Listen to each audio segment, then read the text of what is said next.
আসসালামু আলাইকুম। আমন্ত্রণ মাইকেল সংবাদে আপনাদের সাথে আছে আমি সাকনাই বাস। শুরুতে জানিয়ে দিব সংবাদ।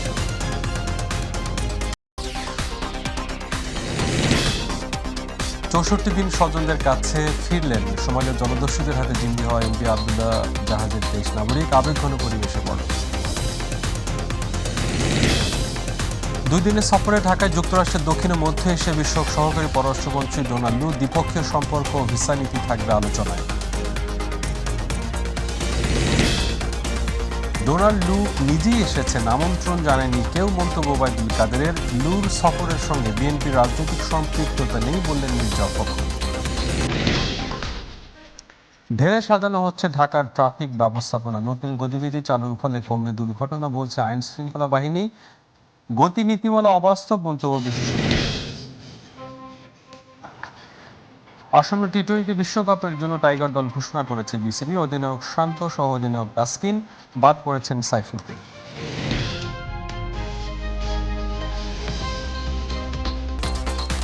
শুনছিলেন শিরোনাম, এবার জানিয়ে দেব পুরো খবর। জাহাজ ছেড়ে তীরে পৌঁছেছেন এমভি আবদুল্লাহর ২৩ নাবিক। সোমালিয়ার জলদস্যু থেকে মুক্ত হয়ে দীর্ঘ প্রক্রিয়া শেষে অবশেষে এমভি আবদুল্লাহ ২৩ নাবিক নিয়ে লাইটারের জাহাজ এমভি জাহানমণি ৩ চট্টগ্রাম বন্দরে প্রবেশ করেছে। দুপুরের পর এমভি জাহানমণি ৩ চট্টগ্রাম বন্দরে প্রবেশ করে। বন্দরে তাদের বরণ করে নেন প্রতীক্ষায় থাকা স্বজনরা। এ সময় আবেগঘন পরিবেশের সৃষ্টি হয়। চট্টগ্রাম ব্যুরো এর তথ্য ও চিত্রে বিস্তারিত রিপোর্ট জানাচ্ছেন জুবাইর রহমান। দীর্ঘ ২ মাস অনিশ্চিত অপেক্ষার পর দেশের মাটিতে পা রেখেই ২.৫ বছরের শিশু সন্তান ও ২ কন্যাকে বুকে জড়িয়ে এভাবেই আবেগাপ্লুত হয়ে পড়েন নাবিক নুরুদ্দিন ও সেকেন্ড অফিসার আতিকুল্লাহ খান। প্রায় অনিশ্চিত সম্ভাবনা থেকে অতি অল্প সময়ে পরিবারের কাছে ফিরতে পেরে মহা খুশি তারা। আসলে এই অনুভূতি ভাষায় প্রকাশ করার মতো না। আমি আল্লাহর শুকরিয়া আদায় করি, মালিক পক্ষের কাছে কৃতজ্ঞ, সরকারের কাছেও কৃতজ্ঞ। আমার ওয়াইফ প্রেগনেন্ট ছিল, সো তার সাপোর্ট দরকার ছিল।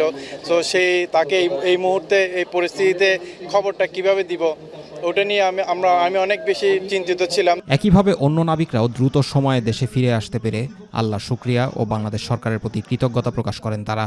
দেশের মাটিতে ফেরত আসছি সুস্থভাবে, ফ্যামিলির কাছে ইনশাল্লাহ ফেরত যাব, তো আমরা অত্যন্ত আনন্দিত। জিম্মি দশার দুঃসহ সময়ের বর্ণনা দিলেন জাহাজের ক্যাপ্টেন। AK-47 টাক করে আছে, প্লাস আমার দিকে 2 জন। আমি যখন ভিজে ঢুকলাম, আমি হাত তুলে স্যারেন্ডার করি। আমি বললাম ওইয়ার বাংলাদেশি মুসলিম অ্যান্ড রোজা বলছি, আমরা রোজা আছি। এটা বলা হচ্ছে তারা একটু শান্ত ছিল। তারপরে সবাইকে ডাকতে, তখন আমার মধ্যে আমি কিন্তু স্ট্রং ছিলাম। বিকেলে এসআর শিপিংয়ের লাইটারের জাহাজ জাহানমণি ৩ করে বন্দরে জেটিতে ভিড়লে ফুল দিয়ে শুভেচ্ছা জানান সিটি মেয়র সহ এসআর শিপিংয়ের কর্তৃপক্ষ। আলহামদুলিল্লাহ, আমার মনে হয় এবার আমরা অনেক লাকিও ছিলাম। এটা যদিও দুর্ভাগ্যজনক যে ঘটনাটা ঘটেছে, কিন্তু ৩০ দিনের মধ্যে এত দ্রুত সময়ে একটা সমাধানে চলে আসা, এটাও আমাদের একটা সৌভাগ্যর ব্যাপার। ৫০,০০০ টন কয়লা নিয়ে এমভি আবদুল্লাহ মোজাম্বিক থেকে গত ৪ই মার্চ আরব আমিরাতের উদ্দেশ্যে রওনা হওয়ার পর গত ১২ই মার্চ ভারত মহাসাগরে ২৩ নাবিক সহ ছিনতাই হয়।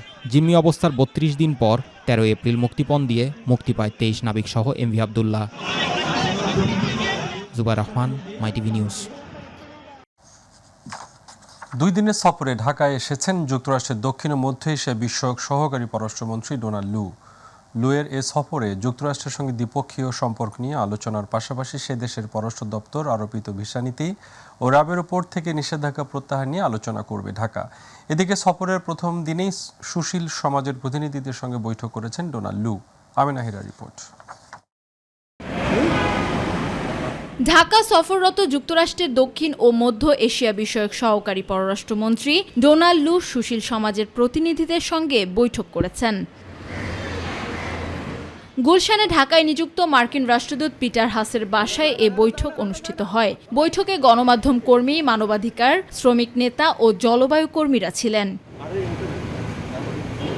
বৈঠকে ডেইলি স্টারের সম্পাদক মাহফুজ আনাম, শ্রমিক নেত্রী কল্পনা আক্তার, শ্রমিক নেতা বাবুল আক্তার, জলবায়ু কর্মী সোহানুর রহমান এবং মানবাধিকার কর্মী নূর খান লিটন ছিলেন।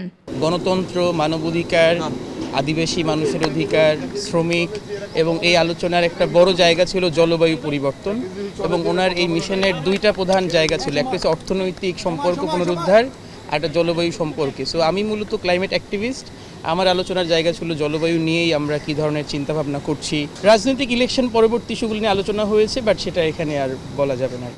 এর আগে 2 দিনের সফরে মঙ্গলবার দুপুরে ঢাকায় আসেন ডোনাল্ড লু। বিমানবন্দরে লুকে স্বাগত জানান পররাষ্ট্র মন্ত্রণালয়ের উত্তর আমেরিকা অনুবিভাগের মহাপরিচালক খন্দকার মাসুদুল আলম। রাতে লু প্রধানমন্ত্রী বেসরকারি শিল্প ও বিনিয়োগ উপদেষ্টা সালমান এফ রহমানের নৈশভোজে যোগ দেন। সফরের দ্বিতীয় দিন বুধবার লু প্রথমে পরিবেশ, বন ও জলবায়ু পরিবর্তন বিষয়ক মন্ত্রী সাবের হোসেন চৌধুরীর সঙ্গে ও পরে পররাষ্ট্র সচিব মাসুদ বিন মোমেনের সঙ্গে দ্বিপক্ষীয় আলোচনা করবেন। পরে তিনি পররাষ্ট্রমন্ত্রী ডক্টর হাসান মাহমুদের সঙ্গে সৌজন্য সাক্ষাৎ করবেন। আমেনা হীরা, মাই টিভি, ঢাকা। মার্কিন সহকারী পররাষ্ট্রমন্ত্রী ডোনাল্ড লুকে দাওয়াত করে আনা হয়নি বলে মন্তব্য করেছেন আওয়ামী লীগের সাধারণ সম্পাদক, সড়ক পরিবহন ও সেতুমন্ত্রী ওবায়দুল কাদের। সচিবালয়ে সাংবাদিকদের প্রশ্নের জবাবে তিনি বলেন, নিজ দেশের এজেন্ডা বাস্তবায়নে আলোচনা করতে বাংলাদেশে এসেছেন মার্কিন এই সহকারী পররাষ্ট্রমন্ত্রী। নিজ দপ্তরে পাট ও বস্ত্রমন্ত্রী আওয়ামী লীগের সভাপতিমণ্ডলীর সদস্য জাহাঙ্গীর কবির নানক বলেন, সরকারের সাথে সম্পর্ক আরও ঘনিষ্ঠ করতেই বাংলাদেশ সফরে এসেছেন ডোনাল্ড লু। আরও জানাচ্ছেন রাকিব হাসান। সচিবালয়ের সমসাময়িক বিষয় নিয়ে সাংবাদিকদের সাথে কথা বলেন আওয়ামী লীগের সাধারণ সম্পাদক, সড়ক পরিবহন ও সেতুমন্ত্রী ওবায়দুল কাদের। বিএনপির ভারতীয় পণ্য বর্জন ঘোষণাকে ব্যর্থ চেষ্টা বলেও মন্তব্য করেন তিনি। আমার মনে হয় এটা একটা উদ্ভট চিন্তা এবং এটা একটা ব্যর্থ চেষ্টা। বিএনপি এখন আসলে সব হারিয়ে খড়কুটো ধরে বাঁচতে চায়। কোনো ভিসা নীতি নিষেধাজ্ঞার পরোয়া করে না বাংলাদেশ জানিয়ে মার্কিন সহকারী পররাষ্ট্রমন্ত্রী ডোনাল্ড লু নিজ দেশের এজেন্ডা বাস্তবায়নে বাংলাদেশের সঙ্গে আলোচনা করতেই এসেছেন বলে জানান ওবায়দুল কাদের। একটা দেশের তিনি পররাষ্ট্রমন্ত্রীও, একজন সহকারী পররাষ্ট্রমন্ত্রী, তাকে নিয়ে বাংলাদেশে তো মাতামতি তার প্রয়োজনে সে আসছে, তাদের এজেন্ডা আছে, তো সেটা তারা করতে আসছে। আমরা দাওয়াত করে কাউকে সচিবালয় নিজ দপ্তরে ভারতীয় হাই কমিশনার প্রণব বার্মার সাথে সৌজন্য সাক্ষাৎ শেষে পাট ও বস্ত্রমন্ত্রী জাহাঙ্গীর কবির নানক জানান, মার্কিন যুক্তরাষ্ট্রের সাথে সরকারের সম্পর্ক বরাবরই ভালো। আমাদের সরকারের সাথে জনগণের সরকার শেখ হাসিনার সরকারের সঙ্গে আরও ঘনিষ্ঠ সম্পর্ক করার জন্যই তিনি আসছেন। বিএনপির ভারতীয় পণ্য বর্জন ইস্যু নিয়ে কোনো রাজনৈতিক ফয়দা লোটার সুযোগ নেই বলেও জানান আওয়ামী লীগের এই সভাপতিমণ্ডলীর সদস্য। বিরোধিতার জন্য যখন আর কোনো ইস্যু না পেয়ে একটি দুর্বল ইস্যু নিয়ে রাজনীতিতে কোনো ফায়দা লোটা কোনো সুযোগ নাই। রাকিব হাসান, মাই টিভি, ঢাকা। কোনো ব্যক্তি বা গোষ্ঠীর উপর নির্ভর করে নয়, দেশের জনগণের উপর নির্ভর করে বিএনপির রাজনীতি করে, এমন মন্তব্য করেছেন দলটির মহাসচিব মির্জা ফখরুল ইসলাম আলমগীর। বিকেলে সমমনা দলের সাথে লিয়াজো কমিটির বৈঠক শেষে মার্কিন সহকারী পররাষ্ট্রমন্ত্রী ডোনাল্ড লুর সফর প্রসঙ্গে তিনি কথা বলেন। ফখরুল বলেন, ডোনাল্ড লুর সফরের সঙ্গে বিএনপির কোনো রাজনৈতিক সম্পৃক্ততা নেই। ইউসুফ আলী রিপোর্ট। গুলশানে দলের চেয়ারপারসনের কার্যালয়ে গণ অধিকার পরিষদ ও গণতান্ত্রিক বাম ঐক্যের সাথে বৈঠক করে বিএনপি। বৈঠক শেষে দলের মহাসচিব মির্জা ফখরুল ইসলাম আলমগীর বলেন, ডোনাল্ড লুর সফরের সাথে বিএনপির রাজনৈতিক কোনো সম্পর্ক নেই। বাংলাদেশের জনগণ কারো উপরে নির্ভর করে তার গণতান্ত্রিক অধিকার ফিরিয়ে আনবে এটা আমরা মনে করি না। আমরা যে আন্দোলন করছি সম্পূর্ণ জনগণের শক্তিতেই নির্ভর করে আমরা আন্দোলন করছি গণতন্ত্রকে পুনরুদ্ধার করার জন্য। সুতরাং এই বিষয়ে আমরা খুব বেশি একটা কথা বলতে চাই না। এক প্রশ্নের জবাবে দেশের অর্থনৈতিক অবস্থা নিয়ে উদ্বেগ প্রকাশ করেন তিনি। একেবারে ভয়াবহ পর্যায়ে, এই যে খাদের কিনারায় গেছে এটা পড়ে যাবে আর কি। সরকার বিরোধী আন্দোলন জোরদার করতে কোন ধরনের কর্মসূচি গ্রহণ করা যায় এ লক্ষ্যে বিভিন্ন রাজনৈতিক দলের সাথে বৈঠক চলছে বলে জানান মির্জা ফখরুল। নির্বাচনের জন্য একটা নিরপেক্ষ নির্দলীয় সরকারের অধীনে, একটা নির্বাচনকারী সরকারের অধীনে নির্বাচন করা, সেই লক্ষ্যে আমরা বিগত কয়েক বছর ধরেই আমরা রাজনৈতিক দলগুলোর সঙ্গে যুগপৎ আন্দোলনের ধারায় আমরা আলোচনা করছি, কথা বলছি, আন্দোলন করছি। চলমান আন্দোলনে রাজপথে থাকার আশা প্রকাশ করেন গণ অধিকার পরিষদের সভাপতি নুরুল হক নূর। তবে আমরা সরকারের সব ধরনের ষড়যন্ত্র এবং শয়তানি আগামীতে মোকাবেলা করার জন্য আমরা প্রস্তুতি নিচ্ছি এবং সেই ধরনের কর্মকৌশল নিয়ে আগামীতে আন্দোলনকে বেগবান করা হবে। দেশের মানুষের অধিকার আদায়ে আমরা রাজপথে থাকব। ইউসুফ আলী, মাই টিভি, ঢাকা। নগরবাসীর যানজট নিরসনে সরকারের সাথে ট্রাফিক পুলিশ সমন্বিতভাবে কাজ করছেন বলে জানিয়েছেন ডিএমপি কমিশনার হাবিবুর রহমান। পাশাপাশি উন্নত বিশ্বের সাথে তাল মেলাতে বাংলাদেশের ট্রাফিক ব্যবস্থাপনাকে নতুন করে সাজানো হচ্ছে বলেও জানান তিনি। বিস্তারিত আবু সাইদ অপুর রিপোর্টে। রাজধানীবাসীর চিরচেনা এক ভোগান্তির নাম যানজট। যত্রতত্র গাড়ি পার্কিং, রাস্তার দুপাশ দখল করে ব্যবসা বাণিজ্য, বাস চালকদের অসুস্থ প্রতিযোগিতায় প্রতিনিয়ত বাড়ছে যানজট। আর তাই যানজট নিরসনে traffic safety awareness program and road safety slogan contest 2024-এর আয়োজন করা হয়। আর এই আয়োজনে প্রধান অতিথির বক্তব্যে ডিএমপি কমিশনার হাবিবুর রহমান জানান, যানজট নিরসনে সরকারের সাথে সমন্বিতভাবে কাজ করছে ট্রাফিক পুলিশ। গভর্নমেন্ট যে স্টেক হোল্ডারগুলো আছে তারা দায়ী, কেবল তারা দায়ী না। আমি মনে করি যিনি গাড়ি চড়ছেন, গাড়িতে বসছেন তিনিও দায়ী, যিনি গাড়ি চালাচ্ছেন তিনি দায়ী, যিনি পথচারী তিনি না দেখে শুনে জেব্রা ক্রসিং বা এখানে ব্যবস্থা আছে সেটি তোয়াক্কা করছেন না, চলে যাচ্ছেন, কেউ কেউ মোবাইল চালাতে যাচ্ছেন, গাড়ির গতি স্লো হয়ে যাচ্ছে। এই সমস্ত বাস্তবতাকে কিন্তু আমাদের সবাইকে মেনে নিতে হবে এবং মেনে নিয়ে সবাইকে কিন্তু সচেতন হতে হবে। আর এছাড়াও যারা রাস্তার দুধার দখল করে যানজট সৃষ্টি করে ব্যবসা করছে তাদের বিরুদ্ধেও ব্যবস্থা নেওয়া হবে বলে জানান ডিএমপি কমিশনার। আমাদের অসত্যের বিরুদ্ধে আন্দোলন, আমাদের অনাচারের বিরুদ্ধে আন্দোলন, আমাদের মাদকের বিরুদ্ধে আন্দোলন, আমাদের সন্ত্রাসের বিরুদ্ধে আন্দোলন, জঙ্গিবাদের বিরুদ্ধে আমাদের আন্দোলন এবং এই ধরনের যত আইন শৃঙ্খলা যারা বিনষ্ট করছে তাদের বিরুদ্ধে আমাদের আন্দোলন।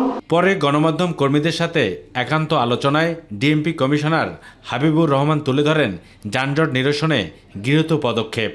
গতিবেগের সীমা দেওয়া হয়েছে এবং মোটরসাইকেলকে 30 কিলোমিটার গতিবেগের সীমা দেওয়া হয়েছে এবং অন্যান্য আরও যে গাড়িগুলো আছে বিশেষ করে কাভার্ড ভ্যান, ট্রাক তাদেরকেও 30 কিলোমিটারের গতিসীমা দেওয়া হয়েছে। আবু সাইদ অপু, মাই টিভি, ঢাকা। সড়ক দুর্ঘটনায় নিহতের সংখ্যা কমিয়ে আনতে গত 5 মে সড়কে নতুন বিধিনিষেধ সংযোজন করেছে সড়ক পরিবহন ও মহাসড়ক বিভাগ। যে নির্দেশিকা মতে সড়ক ভেদে প্রাইভেট কার ও বাসের সর্বোচ্চ গতি নির্ধারণ করা হয়েছে ঘন্টায় 80 কিলোমিটার এবং মোটরসাইকেল ঘন্টায় 60 কিলোমিটার। তবে শহরে সর্বোচ্চ 30 কিলোমিটার গতিতে চলবে মোটরসাইকেল ও 3 হুইলার। এই নির্দেশনা কতটুকু মানা হচ্ছে? নুসরাত ফারবিনের বিশেষ রিপোর্ট।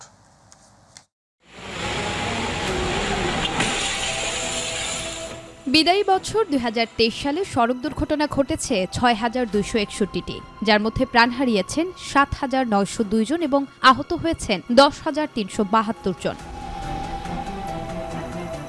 2030 সালের মধ্যে সড়ক দুর্ঘটনায় নিহত আহতের সংখ্যা কমিয়ে আনতে মোটরযানের গতিসীমা সংক্রান্ত আইন 2024 জারি করেছে সড়ক পরিবহন ও মহাসড়ক বিভাগ, যেখানে যানবাহন ভেদে আলাদা আলাদা গতিসীমা বেঁধে দেওয়া হয়েছে। গতিসীমার এই নিয়ম দুর্ঘটনা কমিয়ে আনলেও যানজটের পাশাপাশি জনদুর্ভোগ বাড়িয়ে দিবে বলে ধারণা জনসাধারণের। অন্যান্য গাড়ির গতিসীমা বেশি হওয়ার কারণে ভোগান্তি আর কিংবা দুর্ঘটনা বাড়ার সম্ভাবনাই বেশি। এই নিয়মে চলতে গেলে আলাদা রাস্তা লাগবে, রাস্তাটা বাড়াইতে হবে। দুর্ঘটনা তো কিছুটা কমতে পারে যেহেতু গাড়ি স্পিড কম, কিন্তু জ্যাম বাড়বে। যত গতি তত ক্ষতি উল্লেখ করে এ নীতি কার্যকর করলে সড়কে প্রাণহানির সংখ্যা অনেকাংশে কমে আসবে বলে মন্তব্য করেছেন পুলিশের এই কর্মকর্তা। সড়কে যে গতির নীতিমালা একটি নির্দিষ্ট গতি বেঁধে দিয়েছে। একটি কথা আছে যে স্পিড কিলস, তার অর্থ হচ্ছে যত গতি তত ক্ষতি। যদি আপনি সায়েন্সের ব্যাখ্যায় যান, কোনো বস্তুর ভরবেগ যত বেশি তার দ্বারা ক্ষতির পরিমাণ তত বেশি। এখন একটা সাইকেল যদি 10 কিলোমিটার বেগে এসে একটি মানুষকে ধাক্কা দেয় আর একইভাবে যদি একটি ট্রাক 10 কিলোমিটার বেগে এসে ধাক্কা দেয়, দুটোর ক্ষতির পরিমাণ তো ভিন্ন। এজন্য আমার মনে হচ্ছে যে এই গতির নীতিমালাটা আমাদের জন্য ইন দ্য লং রান সুফলতা বয়ে আসবে। উন্নত দেশে পর্যাপ্ত পরিমাণে লেন ব্যবস্থা থাকায় এই নীতিমালা মেনে চলা সহজ, যা আমাদের দেশে একেবারেই অসম্ভব বলে মনে করছেন বিশেষজ্ঞরা। সেই সাথে নীতি নির্ধারকদের প্রকৌশলগত জ্ঞানের অভাব রয়েছে বলেও মন্তব্য করেন তিনি। যারা এই নীতিমালার পিছনে কাজ করেছেন তারা ওই প্রকৌশল যে জ্ঞানটা থাকার কথা সেখানে তাদের দুর্বলতা আছে, ধারণাটা আসলে স্পষ্ট না। একই লেনে 4 ধরনের যানবাহনের 4 ধরনের গতিসীমা, তো সেটা তো আরও গতির তারতম্য বাড়াচ্ছে। আপনি 4 ধরনের যানবাহনের যদি 4 ধরনের গতিসীমা দিতে চান তাহলে কমপক্ষে সড়কে আমার 4টা লেন থাকতে হবে এবং এখানে লেন ডিসিপ্লিনটা এটা নিশ্চিত করতে হবে। এটা আসলে আমার দুর্ঘটনা কমাবে না, বরং আমি যেভাবে দেখছি যে আমাদের অর্থনীতির যে চাকা, সেই চাকা একটা হালকা ব্রেক চাপার চেষ্টা চলছে। যানবাহন ভেদে গতিসীমার যেই নিয়ম বেঁধে দেওয়া হয়েছে তা অচিরেই সুফল বয়ে আনবে বলে মনে করছেন সংশ্লিষ্টরা। তবে বিশেষজ্ঞরা বলছেন ভিন্ন কথা। তারা জানিয়েছেন এই নীতি উন্নত দেশে কার্যকর হলেও বাংলাদেশের ইকোসিস্টেম অনুযায়ী একেবারেই অবাস্তব। সেই সাথে প্রকৌশলগত জ্ঞানের অভাব রয়েছে নীতি নির্ধারকদের, এমন মন্তব্য করছেন তারা। নুসরাত শারমিন, মাই টিভি, ঢাকা। এবার আসন্ন টি-20 বিশ্বকাপ প্রসঙ্গ। চোটাক্রান্ত তাসকিন আহমেদকে রেখেই টি-20 বিশ্বকাপের জন্য 15 সদস্যের দল ঘোষণা করেছে বিসিবি। দলে তেমন কোনো চমক নেই, তবে জায়গা হয়নি অলরাউন্ডার সাইফুদ্দিনের। রিজার্ভ হিসেবে দলে নেওয়া হয়েছে হাসান মাহমুদ ও আফিফ হোসেনকে। কয়েকটি জায়গায় ঘাটতি থাকলেও বিকল্প না থাকায় এই দলের উপরেই আস্থা রাখছেন নির্বাচকরা। এস এম আরিফের রিপোর্ট। মূল দুশ্চিন্তাটা ছিল তাসকিন আহমেদকে ঘিরে। জিম্বাবুয়ের বিপক্ষে শেষ ম্যাচের আগে হঠাৎ চোটে পড়ায় বিশ্বকাপের দল ঘোষণা নিয়ে মহা ঝামেলায় পড়ে বিসিবি। কিছুটা সময় নিয়ে অবশেষে তাসকিনকে রেখেই 15 সদস্যের দল ঘোষণা করেছে নির্বাচকরা। মোহাম্মদ নাজমুল হুসেন শান্ত, তাসকিন আহমেদ, লিটন কুমার দাস, সৌম্য সরকার, তনজিদ হাসান তামিম, সাকিব আল হাসান, মোহাম্মদ তাহিদ হৃদয়, মাহমুদুল্লাহ রিয়াদ, জাকের আলী আনিক, মোহাম্মদ তানভীর ইসলাম, শেখ মাহদি হাসান, রিশাদ হুসেন, মুস্তাফিজুর রহমান, শরীফুল ইসলাম, তনজিম হাসান সাকিব। ট্রাভেলিং রিজার্ভ হিসেবে দুজন হাসান মাহমুদ এবং আফিফ হোসেন ধ্রুব। তাসকিনকে দলে রাখলেও বিশ্বকাপে মাঠে নামা নিয়ে অনিশ্চয়তার কথাও পরিষ্কার করেছেন প্রধান নির্বাচক। আশা রাখছি যে তিনি হয়তো বিশ্বকাপ চলার কোনো একটা পর্যায়ে সুস্থ হয়ে যাবেন, সেই আলোকেই তাকে দলভুক্ত করা হয়েছে। এবং রিপ্লেসমেন্ট পলিসি আইসিসি যেটা, সেখানে আপনি একজন ইনজুর্ড খেলোয়াড়কেও ক্যারি করতে পারবেন। চমক ছাড়া বিশ্বকাপ স্কোয়াডে কৌতূহলের বিষয় ছিল সাইফুদ্দিনের বাদ পড়া। তার থেকে খারাপ পারফরমেন্স করেও তানজিম সাকিবের দলে থাকার ব্যাখ্যা দিয়েছে নির্বাচক প্যানেল। আমাদের আস্থা যার উপরে থাকবে যে who is giving his best, his 100%। কোনো জায়গায় আমাদের মনে হয়েছে যে Saifuddin could have done little better. তার শর্ট পিচ বলগুলো আমাদের ভালো লাগেনি, মাথার উপর দিয়ে গেছে, কিছু শর্ট পিচ বল পায়ের সামনে পড়েছে। সো আমি একটা জাতীয় দলের খেলোয়াড়কে কেন বাদ দিয়েছি এত এলাবোরেটলি বলতে চাই না। He is our national player. এছাড়া টপ অর্ডারে অফ ফর্ম লিটন সম্মুখ নিয়েও প্রশ্ন ওঠে সংবাদ সম্মেলনে। এর উত্তরে বিকল্প না থাকার পাশাপাশি ক্রিকেটে পাইপলাইন সমৃদ্ধ নয় বলেও স্বীকার করে নেন প্রধান নির্বাচক। হাতে তো আপনিও জানেন যে খুব অগণিত খেলোয়াড় নেই যাদেরকে নিয়ে আমরা একে একে বিশ্লেষণ করে এই জায়গায় কার জায়গায় কে রিপ্লেস হতে পারে, সেরকম খুব একটা সুযোগ আনফর্চুনেটলি আমাদের কাছে ছিল না। সেই জায়গাতে ভবিষ্যতে আমরা নজর দেওয়ার চেষ্টা করব। 7 জুন শ্রীলঙ্কার বিপক্ষে ম্যাচ দিয়ে ডালাসে বিশ্বকাপ মিশন শুরু করবে বাংলাদেশ। এর আগে যুক্তরাষ্ট্রের বিপক্ষে 3 ম্যাচের টি-20 সিরিজ এবং 2টি প্রস্তুতি ম্যাচও খেলবে টাইগাররা। এস এম আরিফ, মাই টিভি, ঢাকা। আগামী কয়েকদিন নেই বৃষ্টির সম্ভাবনা। এতে সারা দেশে তাপমাত্রা বাড়তে পারে বলে জানিয়েছে আবহাওয়া অফিস। সেই সঙ্গে 7 জেলায় বয়ে যাওয়া তাপপ্রবাহ অব্যাহত থাকতে পারে বলে ধারণা করা হচ্ছে। আজ আবহাওয়াবিদ ডক্টর মোহাম্মদ আবুল কালাম মল্লিক স্বাক্ষরিত এক বিজ্ঞপ্তিতে এসব তথ্য জানানো হয়েছে। আবহাওয়া অফিস বলছে, টাঙ্গাইল, রাজশাহী, পাবনা, যশোর, নীলফামারী, রাঙ্গামাটি ও ফেনী জেলার উপর দিয়ে বয়ে যাওয়া মৃদু তাপপ্রবাহ 3 দিন অব্যাহত থাকতে পারে। এছাড়া সারা দেশেই মঙ্গলবার দিন ও রাতের সামান্য তাপমাত্রা বাড়তে পারে। আগামীকাল দিনের তাপমাত্রা বাড়তে পারে 1 থেকে 2 ডিগ্রি সেলসিয়াস এবং রাতের তাপমাত্রা সামান্য বাড়তে পারে। এই অবস্থা থাকতে পারে বৃহস্পতিবার পর্যন্ত।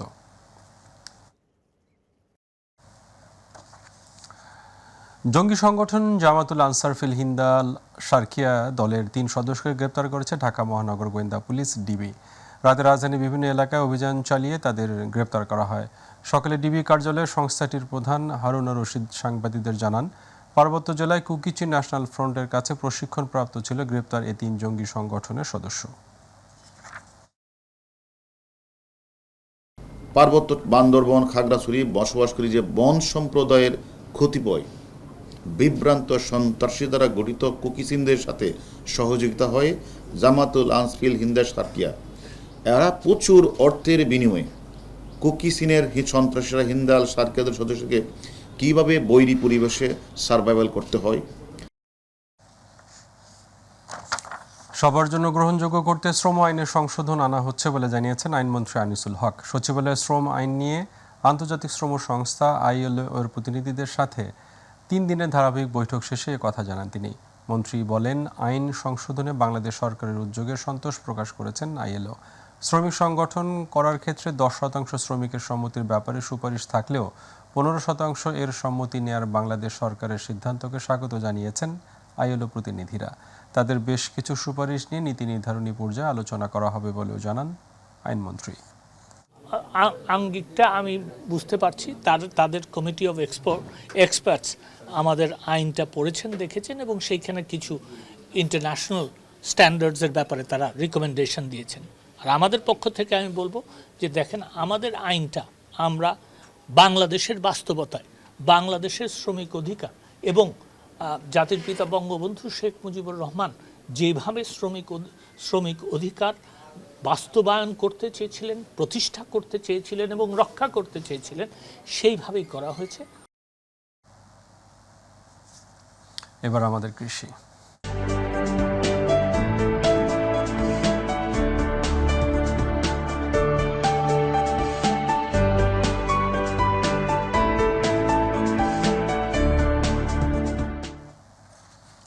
টাঙ্গাইলে বিলুপ্তপ্রায় খেসারি ডাল চাষ ফিরিয়ে এনেছে কৃষি বিভাগ। প্রণোদনা কর্মসূচিতে বিনামূল্যে বীজ, সার সহ অন্যান্য উপকরণ পাওয়ায় চলতি মৌসুমে খেসারি কালাই চাষ করে ভালো ফলন পেয়েছেন কৃষকরা।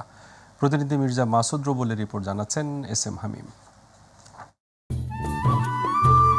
টাঙ্গাইল সদর উপজেলার কাকুয়া ইউনিয়নের যমুনা নদীর তীরে জেগে ওঠা চরে বিলুপ্তপ্রায় খেসারির কালাইয়ের চাষ করা হয়েছে। আমদানি নির্ভরতা কমাতে খেসারি কালাই চাষের উদ্যোগ নেয় কৃষি মন্ত্রণালয়। এই কর্মসূচির আওতায় টাঙ্গাইল সদর উপজেলার কৃষকদের প্রণোদনা হিসেবে বিনামূল্যে বীজ, সার সহ অন্যান্য উপকরণ দেওয়া হয়। আমাদের এখানে যে খেসারি কালাইটা হয়েছে, এটা আগে বিলুপ্তির পথে ছিল, এখন আবার এটা নতুন করে চাষ করা হয়েছে। কৃষকেরও যথেষ্ট চাহিদা আছে, তারাও আশা করে যে কোনো রকম সহযোগিতা পেলে তারা খেসারি কালাইটা চাষটা বাড়াবে। চরাঞ্চলে বালি জমিতে খেসারি কালাই চাষ করে ব্যাপক সফলতা পেয়েছে কৃষকরা। নতুন করে আবারও খেসারি কালাই চাষ করতে পেরে খুশি তারা। খরচ কম হয়, গতবারে সিনেমার ফ্যাসিলিটি ভালো হয়েছে, ফ্যাসিলিটি আমি লাভবান হয়েছি। সার লাগে না, কোনো ভিটামিন লাগে না, কীটনাশক কোনো কিছু লাগে না, এমনিতেই আসে। প্রতি মন প্রতি 2600-2500 টাকা মন বিক্রি করা যায়। উপজেলা কৃষি বিভাগ হতে 40 জন কৃষককে এই প্রণোদনা দেওয়া হয়। আগামীতে খেসারি কালাই চাষ আরো সম্প্রসারণ করা হবে বলে জানিয়েছে কৃষি বিভাগ। টাঙ্গাইল সদরে আমরা খেসারি চাষটিকে সম্প্রসারণ করার জন্য প্রণোদনার মাধ্যমে এই কাকুয়াচরে আমরা খেসারি দিয়ে আসছি। এক্ষেত্রেও খেসারি প্রদর্শনী করার জন্য আমরা কৃষকদের অনুপ্রাণিত করে থাকি এবং খেসারি যে চাষটা কৃষকের মধ্যে জনপ্রিয় হয়, এই জন্য আমরা সবসময় কৃষকদের পরামর্শ দিয়ে আসছি। এবছর টাঙ্গাইল সদর উপজেলায় কাকুয়া ইউনিয়নের 40 একর জমিতে খেসারি কালাই চাষ করা হয়েছে। SM হামিম, মাই টিভি। আগামী 7 জুন ঢাকার হাতির ঝিলে জয় বাংলা ম্যারাথন 2024 অনুষ্ঠিত হবে। বাংলাদেশ পুলিশ অ্যাথলেটিক্স ও সাইক্লিং ক্লাব এই হাফ ম্যারাথনের আয়োজন করছে। দুপুরে রাজধানীর মিন্টো রোডে ঢাকা মহানগর পুলিশের মিডিয়া সেন্টারে ম্যারাথনের নিবন্ধন কার্যক্রম উদ্বোধন করেন বাংলাদেশ অ্যাথলেটিক্স ও সাইক্লিং ক্লাবের সভাপতি এবং Bangladesh bureau of investigation PBI এর প্রধান বনোজ কুমার মজুমদার। সংবাদ সম্মেলনে জানানো হয়, ঐতিহাসিক গুরুত্ব বিবেচনায় জুনের 7 তারিখ ম্যারাথনের জন্য নির্ধারণ করা হয়েছে। হাফ ম্যারাথন প্রতিযোগিতায় 4টি ক্যাটাগরিতে 5000 প্রতিযোগী অংশগ্রহণ করবেন বলে সংবাদ সম্মেলনে জানানো হয়। ভোর 5:30টায় শুরু হবে ম্যারাথন। এতে অংশ নেওয়া প্রতিযোগীদের 3 ঘন্টা 40 মিনিটের মধ্যে 21.2 কিলোমিটার পথ পাড়ি দিতে হবে। এই ম্যারাথনে অংশ নিতে ওয়েবসাইটে নিবন্ধন করতে হবে। এবারই প্রথম যে আমরা তাদেরকে প্রথম পাচ্ছি। আমরা যারা ম্যারাথন রান করি, যারা আমাদের অনেকেই দেখছেন, আমাদের ভাই, আমাদের সিনিয়র ভাই ব্রাদার সবাই আছেন, মানে এবারই প্রথম কিন্তু বাংলাদেশ পুলিশ রানারদেরকে পাশে নিয়ে এটি আয়োজন করতে যাচ্ছে এবং চিকিৎসক থেকে শুরু করে যারা এই সংগঠনের সঙ্গে আছে, সব লেভেলের মানুষ কিন্তু এই ম্যারাথনটার পেছনে আছে। এবং আপনারা জানেন যে এবার গরম পড়েছে বা বৃষ্টি পড়ুক, যেটাই পড়ুক না কেন, এবার একটু গরমের মধ্যে রান, আর এটার হাইড্রেশনের একটা ইস্যু থাকবে, একটা সেফটি মার্জিন থাকবে হেলথের দিক থেকে। সর্বোচ্চ রকম সেফটি প্রদান করে এটাকে সফল করবার জন্য যা যা করা লাগে আমরা সবাই করব। জানিয়ে দেব প্রবাস সংবাদ।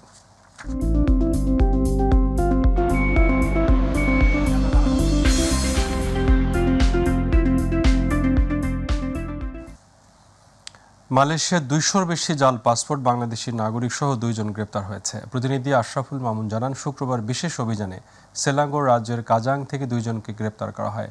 সোমবার এক সংবাদ সম্মেলনে এসব তথ্য জানান দেশটির অভিবাসন বিভাগের মহাপরিচালক রুশলিন জুসু সহ। সিন্ডিকেটের অন্য সদস্যরা হলেন এই ব্যাপারে আছেন কিনা তারা খতিয়ে দেখা হচ্ছে। প্রাথমিক তদন্তে দেখা গেছে মেয়াদোত্তীর্ণ পাসপোর্ট সংগ্রহ করে ব্যবহারকারীদের তথ্য পৃষ্ঠায় জাল তথ্য দিয়ে নতুন পৃষ্ঠা সংযুক্ত করেন এই সিন্ডিকেট। অভিবাসন মহাপরিচালক আরও জানান, পাসপোর্টগুলো প্রকৃতপক্ষে আসল শুধুমাত্র জাল তথ্য ছাড়া। জাল পৃষ্ঠায় ব্যক্তির বাড়ির ঠিকানা, পুরো নাম ও পাসপোর্ট নম্বর সহ সমস্ত বিবরণ লেখা হতো। এ সময় 211 পাসপোর্ট, 16,000 রিঙ্গিট, মেডিকেল পরীক্ষার নথি, জাল নথি তৈরির সরঞ্জাম জব্দ করা হয়। মালয়েশিয়া বন্যহাতির আক্রমণে নওশের আলী নামে এক বাংলাদেশি নিহত হয়েছেন। প্রতিনিধি আশরাফুল মামুন জানিয়েছেন, রোববার স্থানীয় সময় বিকাল 5টার দিকে দেশটির কেলান্তান রাজ্যের গুড়ামুসাংয়ের পোস্ট ব্লাউসের কাম্পুং ওমের একটি গ্রামে এ ঘটনা ঘটে। তবে নিহত বাংলাদেশির বিস্তারিত তথ্য প্রকাশ করেনি কর্তৃপক্ষ। পরিচয় নিশ্চিত হওয়ার পর জানা গেছে নিহত নওশের আলী টাঙ্গাইলের বসাইল নর্থপাড়া এলাকায় মোহাম্মদ নওয়াব আলীর পুত্র। খবর জানার পর ঘটনাকে পরিকল্পিত হত্যাকাণ্ড বলে দাবি করেছে নিহত পরিবারের সদস্যরা। এই ঘটনার সুষ্ঠু তদন্ত চান তারা।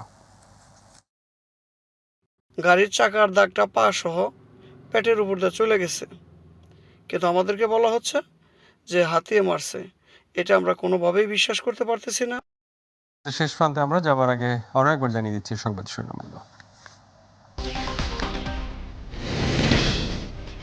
64 দিন পর স্বজনদের কাছে ফিরলেন সোমালিয়ার জলদস্যুদের হাতে জিম্মি হয় এমভি আবদুল্লাহ জাহাজের 23 নাবিক আবেদন ও পরিবেশ সেবা।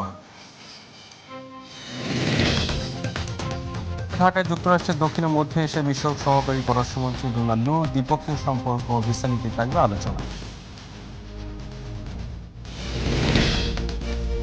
ডোনাল্ড নূর নিজেই এসেছেন, আমন্ত্রণ জানায়নি কেউ, মন্তব্য ওবায়দুল কাদের। নূর সফরের সঙ্গে বিএনপির রাজনৈতিক সম্পৃক্ততা নেই বললেন মির্জা ফখরুল। ঢেলে সাজানো হচ্ছে ঢাকার ট্রাফিক ব্যবস্থাপনা। নতুন গতিবিধি চালুর ফলে কমবে দুর্ঘটনা বলছে আইন শৃঙ্খলা বাহিনী। গতিনীতিমালা অবাস্তব মন্তব্য বিশেষজ্ঞ। আসন্ন টি-20 বিশ্বকাপের জন্য টাইগার দল ঘোষণা করেছে বিসিবি। অধিনায়ক শান্ত সহ অধিনায়ক তাসকিন বাদ পড়েছেন সাইফুদ্দিন।